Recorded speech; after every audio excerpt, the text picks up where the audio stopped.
Want to stop juggling spreadsheets, calendars, and a dozen apps just to run your rentals?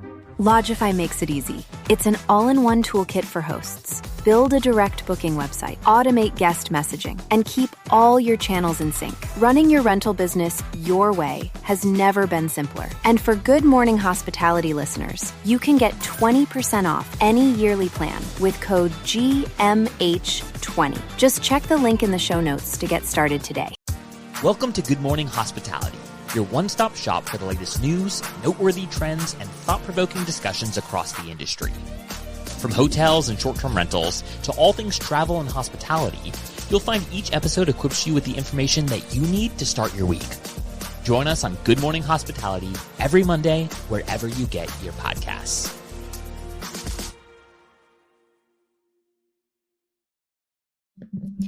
Good morning. Good morning. How we doing? Happy Monday. Best day of the week. Happy Monday, everybody. We're back.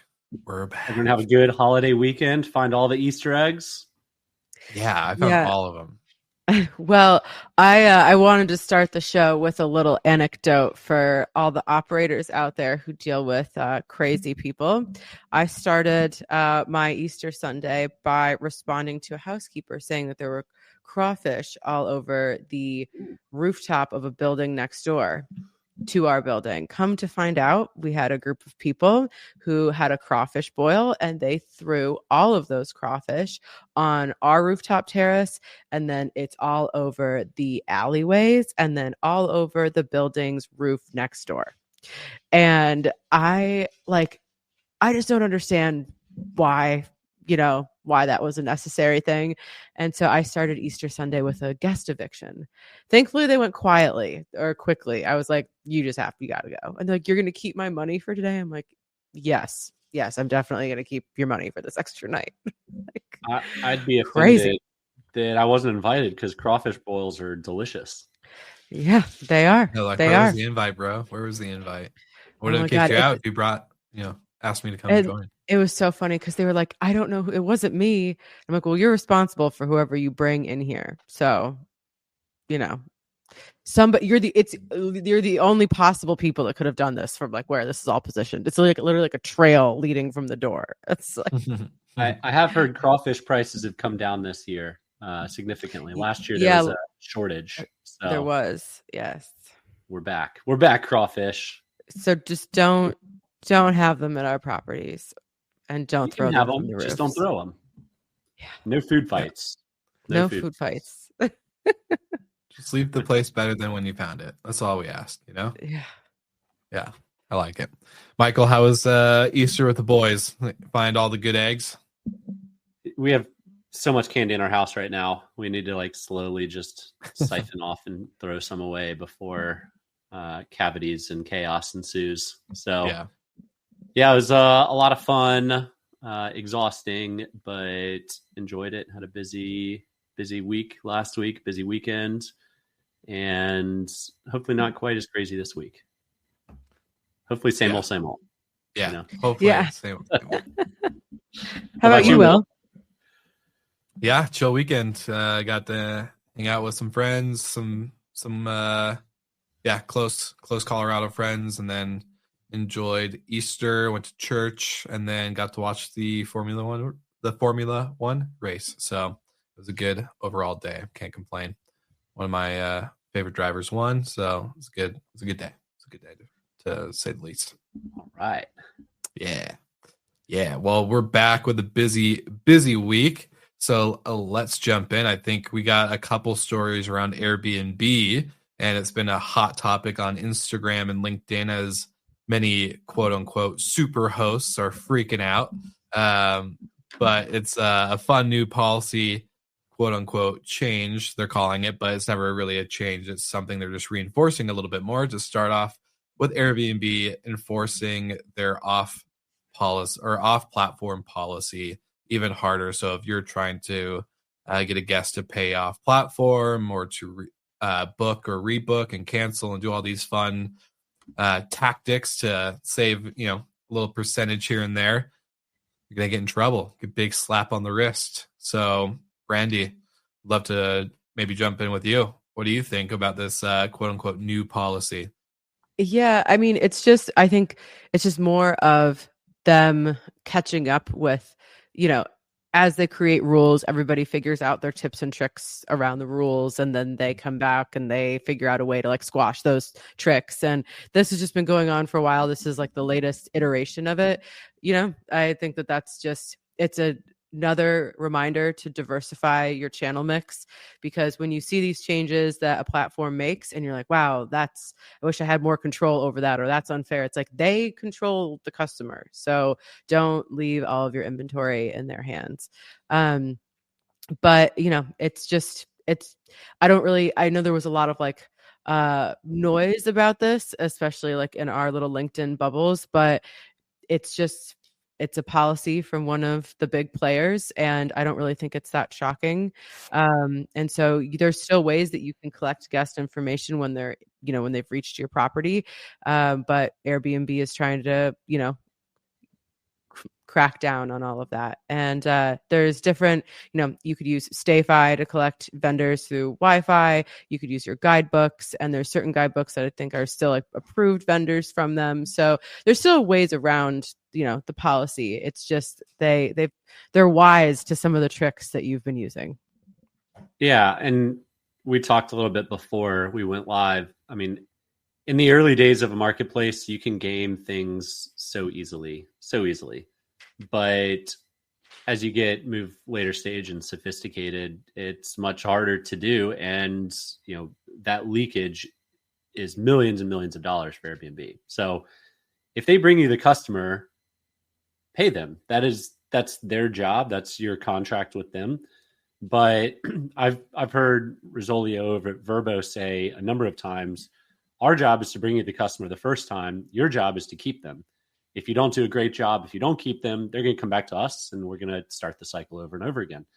And I think that's a very pragmatic approach. And not everybody's going to go back to the same market or whatnot. And there is no global brand outside of Airbnb, Expedia, and Booking. So unless you're going to the same market over and over again and booking direct, then you are probably shopping on the OTAs. So I'll ride the fence a little bit. Don't bite the hand that feeds you, but at the same time, be smart on the back end and deliver a great experience. Gather guest information through Wi-Fi or passwords or perks and benefits that they can sign up for to return and book direct.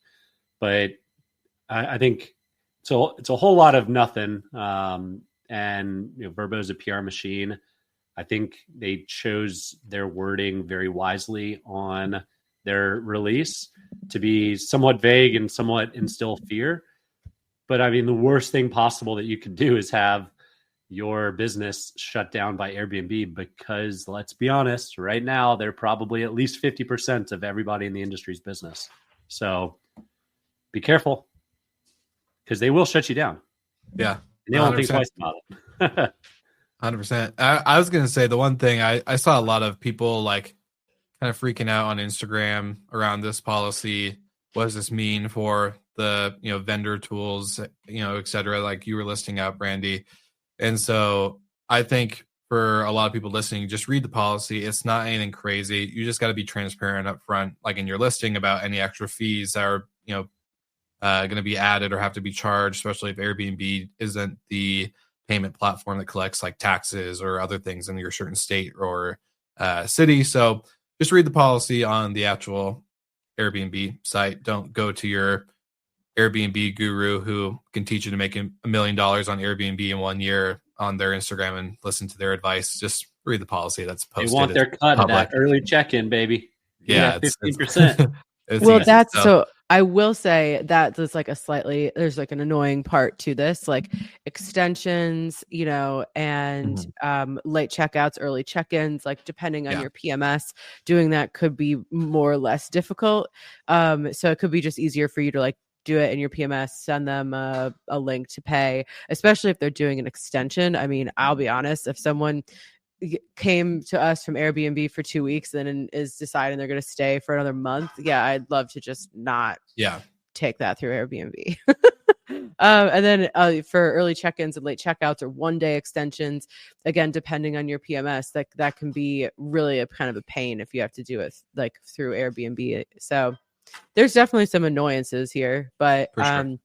At the end of the day, kind of like moaning and complaining about it isn't really going. They're not, and never in like history have they been like, actually, you know what? Because all of you bitched on LinkedIn, we're gonna go and change our policy. So surely it's happened once, right? Maybe once. I will fact check me on that, but not often. So adapt. Yeah, and to your point, Brandy, it really plays into who are they building for and who's their target audience. It's a pain in your ass to go through and change a late check-in or check-out and charge them through the platform. But 80% of their people are just single hosts and it's easy for them. They'd prefer to go do it that way. Yeah. So they build for that cohort.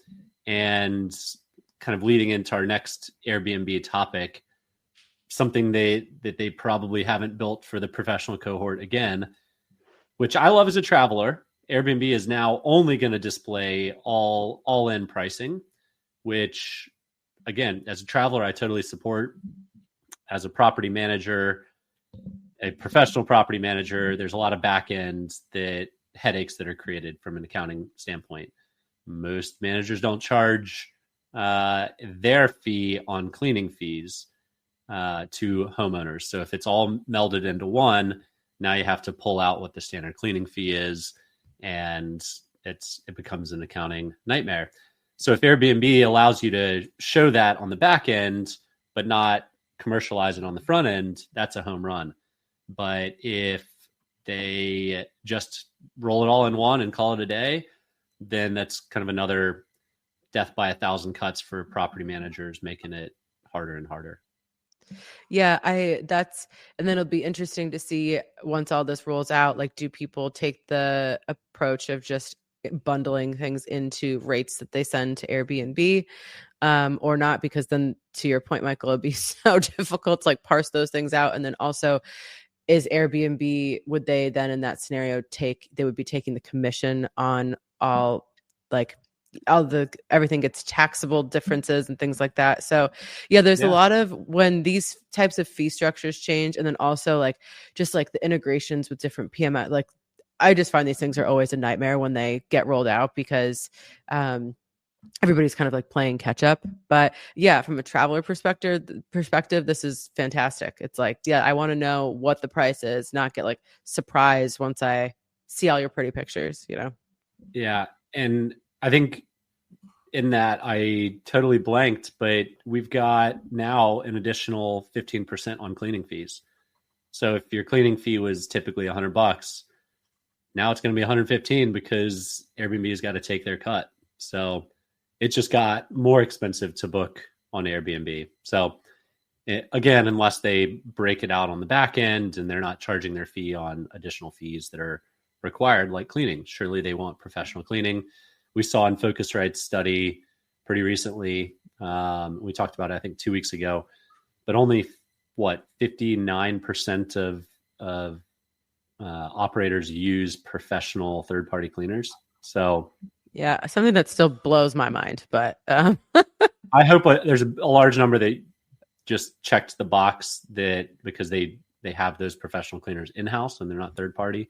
Maybe a slightly confusing question, but still, nonetheless, if there's nothing on the back end on Airbnb, and I'd love for someone to share with us that's done the digging to tell us if they're merchandising it in a markup way or not. But otherwise, everything on Airbnb just got cleaning fee plus 15% more expensive.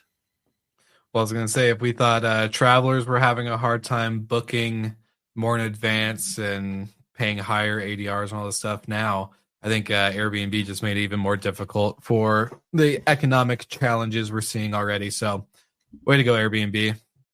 We'll see how this reports back when we have Jamie Lane to give us some numbers on, the booking volume for the year and maybe how things are pacing out. See if this had any impact, because I'd be surprised if it didn't, to be honest. So my mind keeps going on this cleaning fee topic. This is a way for Airbnb to collect more money on reservations. They're not going to break it out Why would they do that? This is, a hotel rolls their cleaning fee into the price of the room. That gets charged to the guests. So, that's how traditional OTAs have operated. But I would say, like, for Expedia, which is a traditional hotel OTA, we can send out all of our fees and then they come back as fees. So they it's still possible depending on your product type. I think hotels have just their business model includes all of that bundled together, so they don't separate it out. It's technically currently possible to be on a hotel OTA and have them separate. Interesting.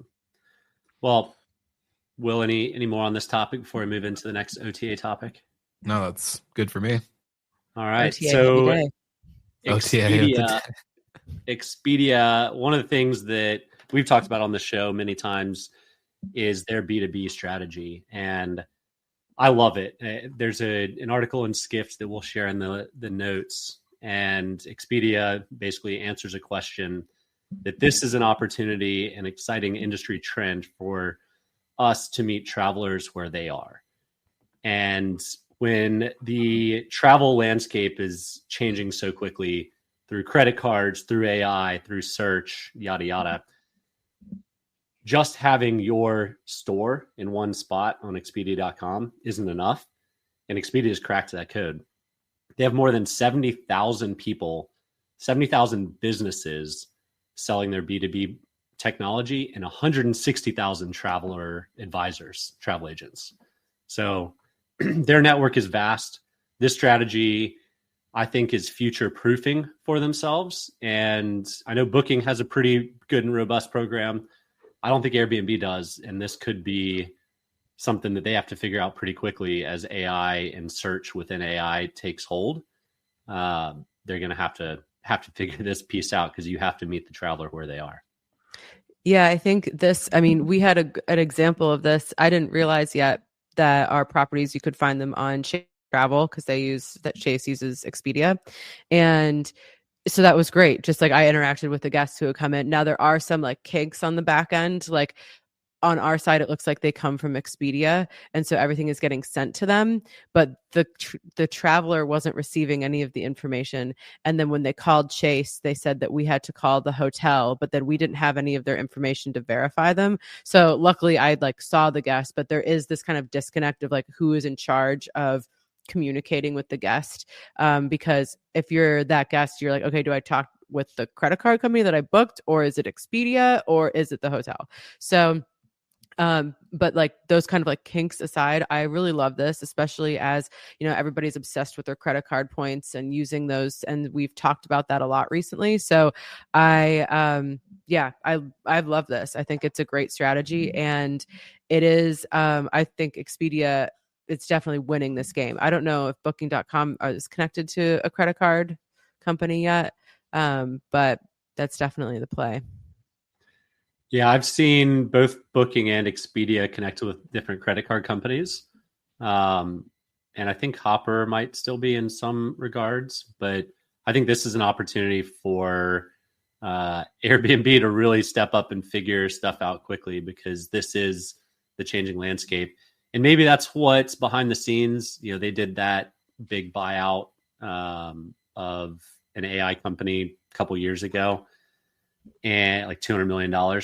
So maybe that's the direction that they're going to take it. But I just don't know. It's going to be an interesting path. They just doing short-term rentals and not having merchandising on third-party platforms could create problems for them down the road.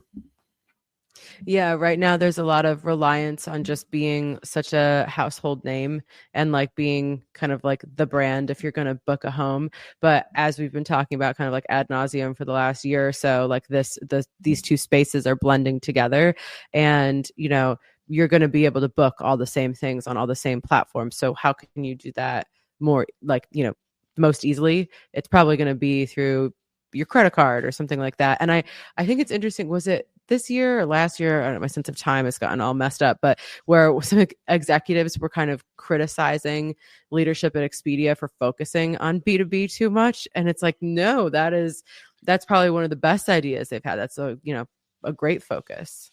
Yeah, and their new CEO, I say new, in the past year or so, came out of this line of business. So it's an area that's of importance to the board, and it makes total sense.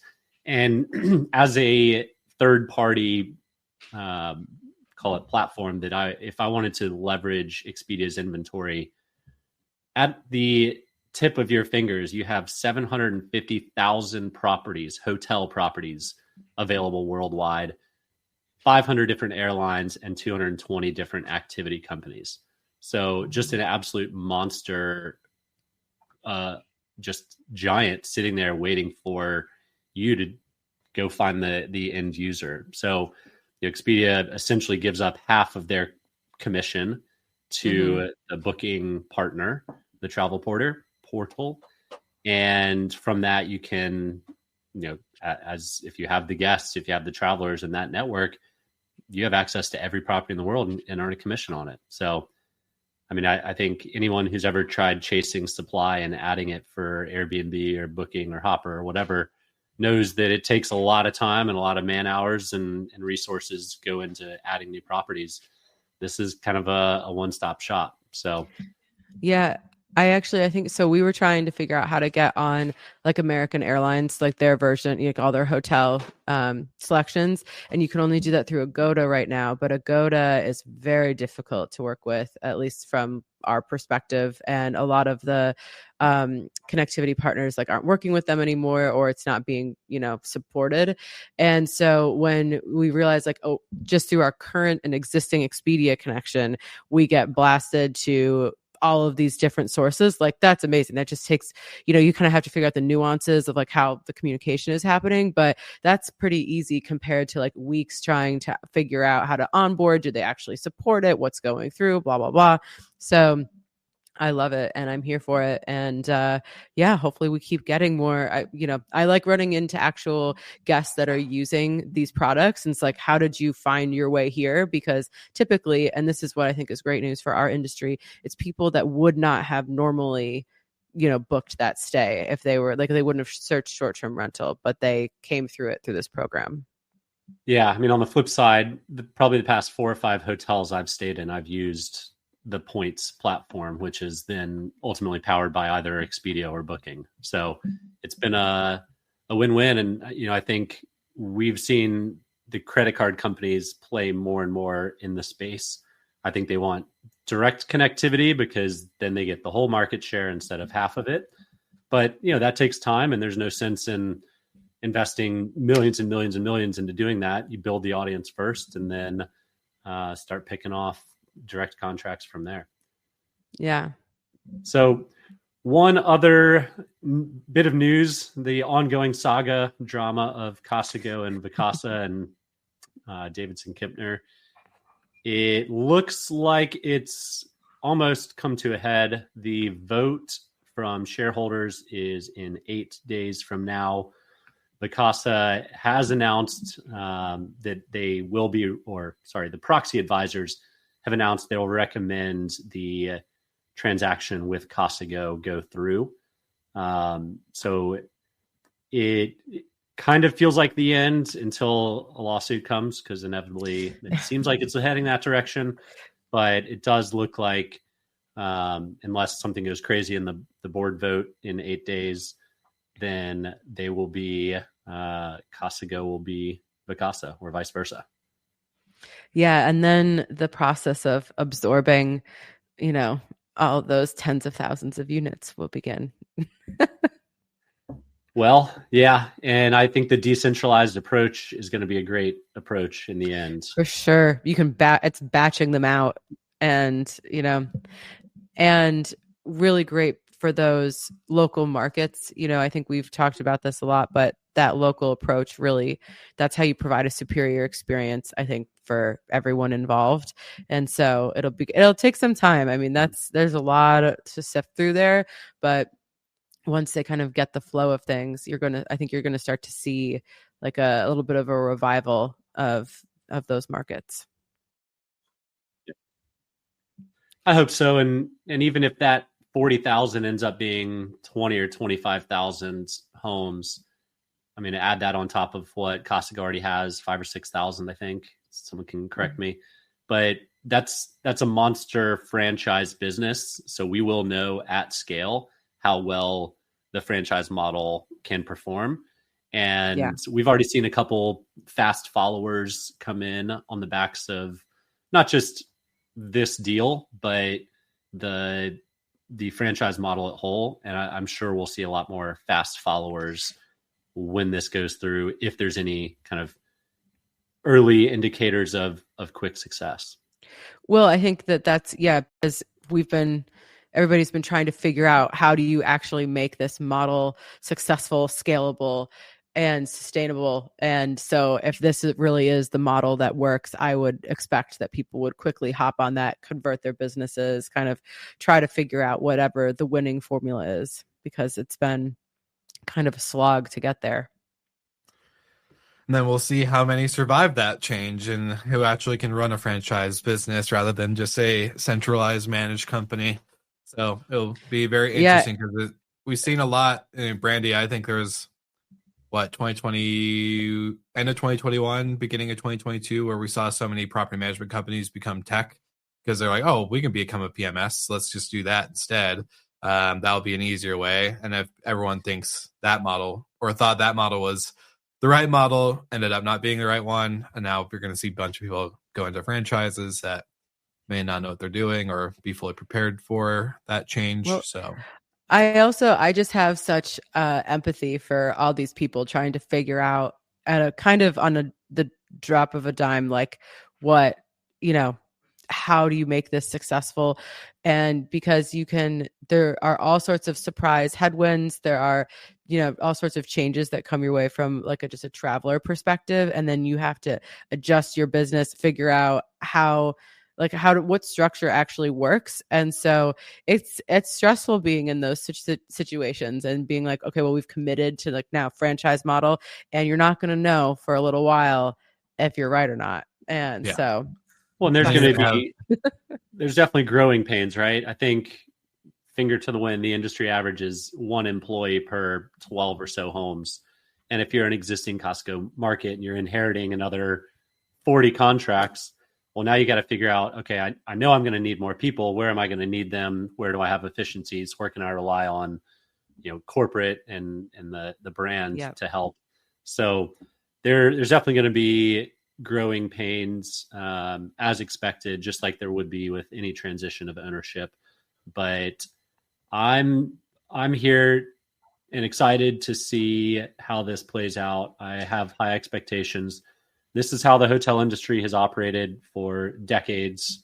So quite honestly, kind of shocked it's come this far without us having a franchise at scale. But we learn fast in technology, and maybe in business models we've acted slow. So yeah, 100%. We can learn something from hotels. yeah.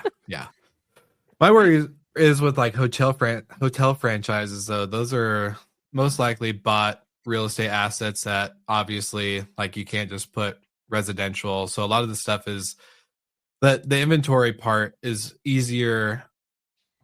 I don't know. It's hard to sell a franchise at inventory that can just leave your program pretty easily. When you own a franchised hotel, it's really hard to let that hotel go.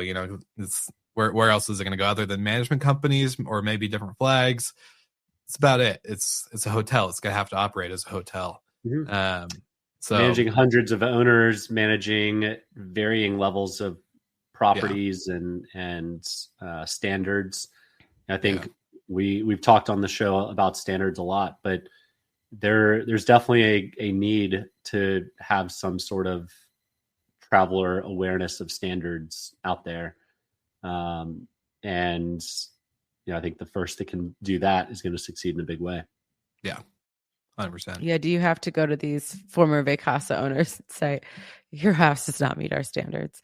It's do you sacrifice revenue, or do you just, that's I think that's where we find the pitfall with standards sometimes. So we shall see. Yeah. It's getting the majority to follow suit and saying this is the right standard. This is high quality enough to become a standard. This is, I don't know, finding a way to differentiate yourself and to actually, I think it's great to draw that line in the sand, especially with owners. It's like, hey, I'm not going below this type of quality. I'm not going below this type of communication standard. I'm not going below this. If you're not okay with that, you want to go with a cheaper company or a company that wants to be less formal or less put together with these policies. Great, fine by me. Be on your way. But I don't know. Well, That's just me. It's almost I'm probably halfway in between you two, but I think the rising tides will raise all ships. We create a standard, and now some of these lower end properties will start to adopt those standards because they are lower in search rank. They're not getting as many bookings, blah, blah, blah. They want to elevate their properties. And that's what you see in hotels. You switch from a Best Western to a Holiday Inn, you level up your service, your interiors, your FF&E, and convert that property into, from a 3-star to a 4-star or a 2-star to a 3-star. So you just want to level up, but it's going to take establishing that level, that standard first before you see other properties start to move up the chain. Yeah. You're right. You could be right. We'll see. We'll see it play out. We'll find out. We'll find out for sure. Well, fun episode, fun Monday, post-Easter. What's up this week? Anything exciting? Anything we should know about, or same old? Jazz Fest coming up, and I actually get to go because I'm here. So Wow. I'm going one day. We're going to see Lil Wayne and the Roots, which I think is going to be really good. Yeah. That'll be fun. Wayne's going to be awesome. I'm jelly. Yeah, I don't have anything like that. We've got our rezoning hearing on Wednesday, so wish us luck. It's definitely not Lil Wayne in New Orleans, but it could get rowdy. We'll see. Different kinds of rowdy. Well, this tells you guys how my entry into 30 is going. Last week, I had bought tickets to a concert. Doors open at 10 p.m. I was like, all right, it's a Thursday. 10 p.m. It's not that bad. Bedtime's around 8:39, so it'll be a little past my bedtime. Guess what? Homeboy has dinner. I put on a TV show, fall asleep at like 7:30. Even had an alarm set. I had an alarm set for like 9:30, all the way up to like 9:50 because doors don't open till 10. Opener you can miss for a little bit. But then, I woke up at 1 a.m. and my buddy had like called me and texted me 1,000 times who I had his ticket. So ended up not going. Apparently 10 p.m. is too old for me. Or too late for me. So I'm getting up there in the age. Man. So trying to enjoy these concerts. Man, like I would love to go to Lil Wayne, but I need him to be like 8 o'clock. 9 o'clock. Yeah, 30 hit you hard. Yeah. It was like, oh shoot. So we'll get a concert in there one day, but it's a good time. Anyways, shout out to Paul Manzi, who is always tuning into the live every Monday. And Paul, I hope this doesn't break your heart and the sad news, but I am no longer part of Recreation Rentals anymore. So I'm out of the game. I'm out of the property management game, Paul. So keeping my hands clean. But good episode. You guys have a great week. So excited for all that you're doing. More excited for Brandy than anything, but just keep it there. All right. So for all the morning people, tuned into our shows on Tuesday, Wednesday, and of course Thursday for Good Morning Europe, Good Morning Hotels, and of course Good Morning Outdoors, the newest segment of the show. Like and subscribe, and you can go to our website to get on that newsletter train. So until then, we'll see you guys again next week.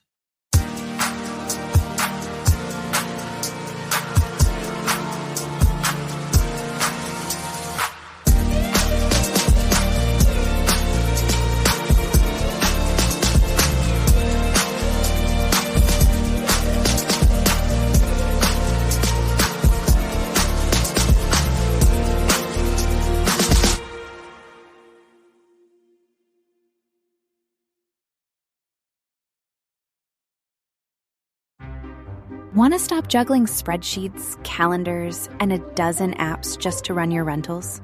Logify makes it easy. It's an all-in-one toolkit for hosts. Build a direct booking website, automate guest messaging, and keep all your channels in sync. Running your rental business your way has never been simpler. And for Good Morning Hospitality listeners, you can get 20% off any yearly plan with code GMH20. Just check the link in the show notes to get started today.